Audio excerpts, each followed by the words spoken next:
ladies we have here tonight. Welcome to SOAR 2017.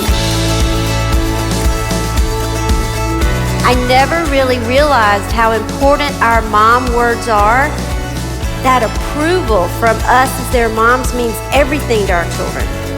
Well, grace is given to us by God, and we have God's approval. And grace is very powerful. Grace can change your whole entire world and the way you look at things and the way you see things. Grace means there is nothing we can do to make God love us more. No amount of spiritual calisthenics and renunciations. No amount of knowledge gained from seminaries and divinity schools. No amount of crusading on behalf of righteous causes. And grace means there is nothing we can do to make God love us less. Grace means that God already loves us as much as an infinite God can possibly love.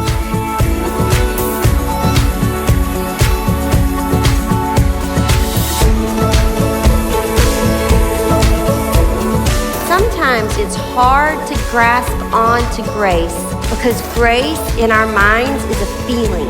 But you know what? Today I want to put that to bed. Grace is not a feeling.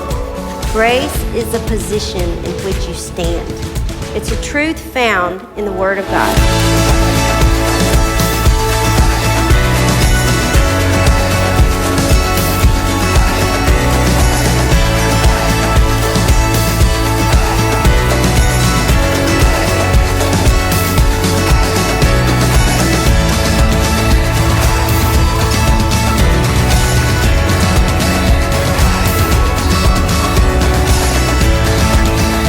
Will you allow God to be the master of your life and your child's life and to come in and fill in all the gaps where you may miss as a mom, but God doesn't miss anything. God sees everything, and He sees your child's heart, and He sees your heart, and He loves and adores us all, and His grace covers us all.